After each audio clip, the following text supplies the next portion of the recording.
Hello everyone, कैसे हैं आप सब। एक बार पुनः शिव कोचिंग क्लासेस पर स्वागत है। उम्मीद करता हूं आप सब अच्छे होंगे। बच्चों, क्लास 12 केमिस्ट्री एनसीईआरटी में चैप्टर 10 चल रहा था जैवाणु, जिसमें आज का टॉपिक है माल्टोज की संरचना। इसके पहले हमने आपको सुक्रोज की संरचना समझाया था और उसके भी पहले ग्लूकोज और फ्रक्टोज की संरचना समझाया था। आप यदि यूट्यूब पे सर्च करोगे तो इनकी संरचना आपको मिल जाएगी, या हमारे प्लेलिस्ट में जाकर देखिए। चैप्टर को क्रम से हमने कराया है, इसकी संरचना बची हुई तो बच्चों हमने सोचा करा देते हैं। और आज आप लोग माल्टोज की संरचना सीखेंगे। देखिए, माल्टोज जो होता है अल्फा डी ग्लूकोज के 2 इकाई से मिलकर बना होता है। मतलब अल्फा डी ग्लूकोज के 2 इकाई लेंगे और आपस में ग्लाइकोसाइड बंध बनेगा और बन जाएगा आपका माल्टोज। बिल्कुल यहां से जल का अणु निकलता है। जिस प्रकार से जब हमने सुक्रोज कराया था, सुक्रोज में क्या होता है, एक अल्फा डी ग्लूकोज और एक बीटा डी फ्रक्टोज आपस में क्या करते हैं, H2O को निकालते हैं और ग्लाइकोसाइड बंध बनाते हैं। तत्पश्चात मिलता था क्या बच्चों, आपका सुक्रोज। यहां पे माल्टोज यहां पर बनाना है तो सबसे पहले आपको क्या लेना है, alpha D glucose. Alpha D glucose और बीटा डी ग्लूकोज, इनके OH और H के रोटेशन से मिलता है। देखिए, ये हमारा अल्फा डी ग्लूकोज है और ये बीटा डी ग्लूकोज है। जब OH ऊपर है बच्चों तो ये बीटा डी ग्लूकोज और OH नीचे है तो अल्फा डी ग्लूकोज। इसको भी हम बताएंगे किस प्रकार से आता है लास्ट में। फिलहाल अभी ये समझो कि ये आपका माल्टोज कैसे बनता है। तो सबसे पहले यहां पर यह समझना जरूरी है कि जो अल्फा डी ग्लूकोज होता है वो 6 सदस्यीय वलय बनाता है, यानी 5 कार्बन का और 1 ऑक्सीजन का जो सहयोग होता है तो 6 सदस्यीय वलय बनाता है। 6 सदस्यीय वलय कैसे, देखिए मैंने कहा 1 ऑक्सीजन और 5 कार्बन से मिलकर ये 6 सदस्यीय वलय बनाएगा। ये वलय किस प्रकार से होगा, देखिएगा। हम 2 अल्फा डी ग्लूकोज की इकाई लेंगे तो ये हमारा ऑक्सीजन है बच्चों, ठीक। यहां से आप आगे बढ़ाओ, ये आगे बढ़ाओ तो कितने कार्बन हो गए, 1 2 3। फिर ये आपका चौथा कार्बन, ये आपका 5वां कार्बन, इसको आप मिला दो तो ये आपका बन गया अल्फा डी ग्लूकोज। एक और लेंगे यहां पे, देखिएगा। चलिए आगे बढ़ाइए, यहां पे आपका ऑक्सीजन है, ठीक है। ये लो भैया, टोटल 6 सदस्यीय बनाना है, ठीक है। तो ये आपका 6 सदस्यीय वलय बन गया। अब इस वलय में OH और H जोड़ना है जो कि मेन है। तो यहां पर देखिएगा, हम जब बात कर रहे थे बच्चों कि अल्फा डी ग्लूकोज में जो OH होता है यहां पर नीचे होता है और H ऊपर होता है। ऐसे ही सेम यहां पर भी होगा, जो आपका OH है नीचे है और H है ऊपर है। यदि ये OH ऊपर होता तो ये कहला जाता बीटा डी ग्लूकोज। ध्यान रखना आप लोग, ठीक है। फिर बच्चों यहां पर आपका क्या होता है, HOH, इसका बदल जाएगा क्रम। तो यहां पर आपका OH H और यहां पे आपका हो जाएगा OH है ना बच्चों, तो इसका क्रम यहां पे बदलेगा तो ये हो जाएगा आपका OH और ये आपका H, ठीक है। और आपका यहाँ पे CH2OH तो रहता ही है, तो CH2OH इसके साथ जुड़ा रहेगा H। सेम प्रोसेस यहाँ पर भी है, CH2OH और यहाँ पर H। इसके साथ यदि हम बात करें तो OH और यहाँ पर आपका H, ठीक। और बच्चों यहाँ पर हो जाएगा आपका सेम है, OH H और यहाँ पर H और OH। ये दोनों के दोनों कौन है, ये दोनों के दोनों अल्फा डी ग्लूकोज। क्या बच्चों, अल्फा डी ग्लूकोज। अब H2O, जैसे यहां से H गया और यहां से आपका OH गया, ठीक है, या OH यहां से जाता, H यहां से जाता, तो H2O माइनस हो जाता। क्या हो जाता, H2O माइनस हो जाता। और फिर इसका सेम यहां पर हम बना देंगे, सेम इसी तरीके से, बस इसको हम ऑक्सीजन के साथ जोड़ देंगे। तो आगे बढ़ाइए और देखिए 6 सदस्यीय वलय बनाना बच्चों, 6 सदस्यीय वलय, ठीक है। तो आपको यहाँ पे परेशानी नहीं होगी।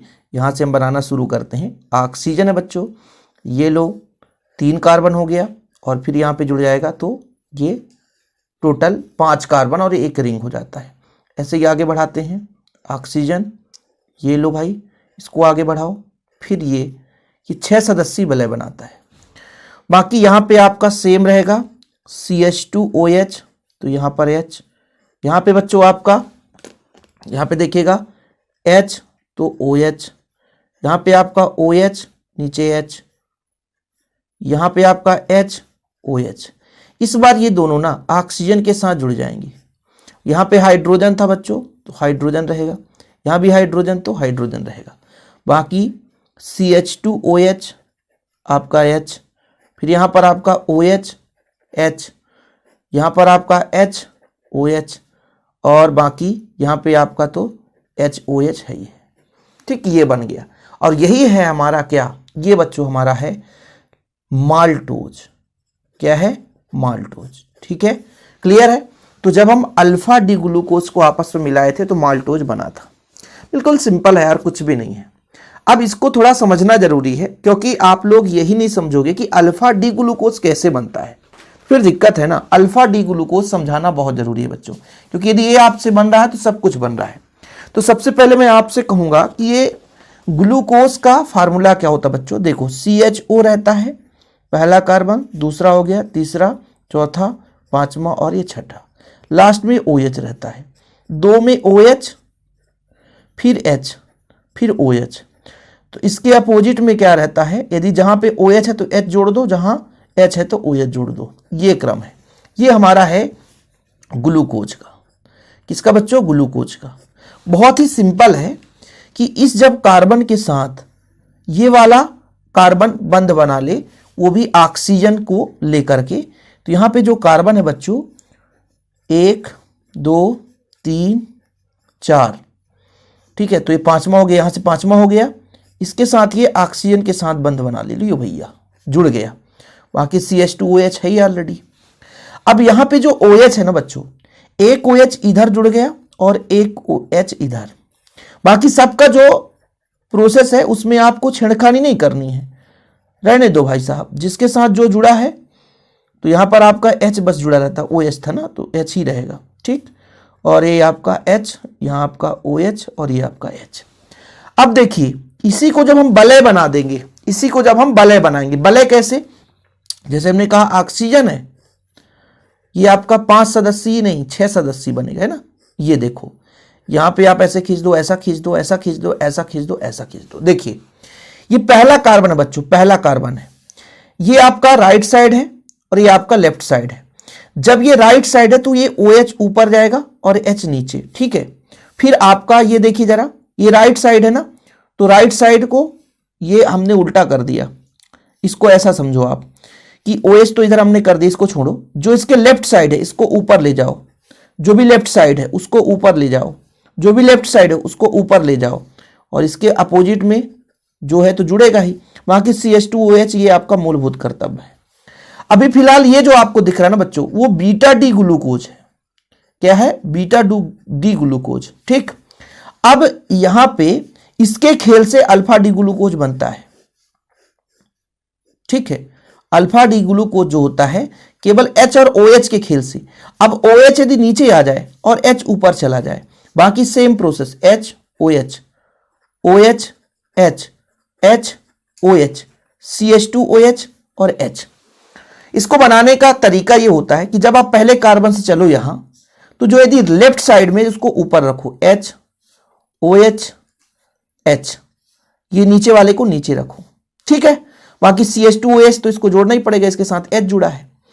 और बच्चों ये OH यदि ऊपर है तो ये बीटा डी ग्लूकोज, और OH यदि नीचे है तो अल्फा डी ग्लूकोज। तो जब हमने OH नीचे लिया तो अल्फा डी ग्लूकोज हो गया। इस प्रकार से ये भी अल्फा डी ग्लूकोज, ये भी अल्फा डी ग्लूकोज। जब दो अल्फा डी ग्लूकोज मिल गए, ग्लाइकोसाइड बन गए, तो आपका बन गया माल्टोज। उम्मीद करता हूं बच्चों आप लोग समझ गए होंगे। संरचना के आधार पर, सूत्र के आधार पर नहीं, संरचना के आधार पर इनका निर्धारण होता है। जैसे आप जब ग्लूकोज और सुक्रोज पढ़ते हैं, है ना, या फ्रक्टोज पढ़ते हैं, इनका सबका संरचना थोड़ा थोड़ा डिफरेंस रहता है।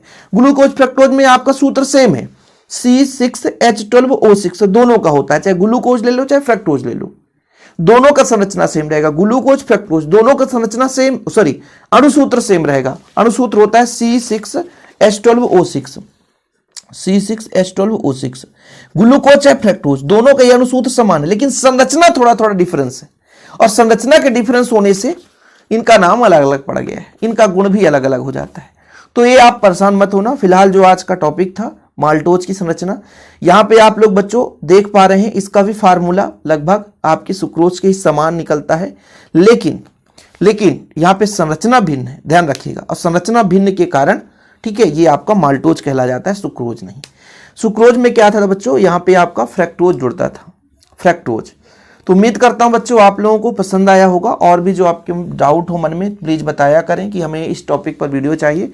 मैक्सिमम कोशिश यही रहता है कि आपको बेहतर से बेहतर कंटेंट प्रोवाइड कर सकूँ। फिलहाल आज के लिए इतना ही। जय हिंद, वंदे मातरम।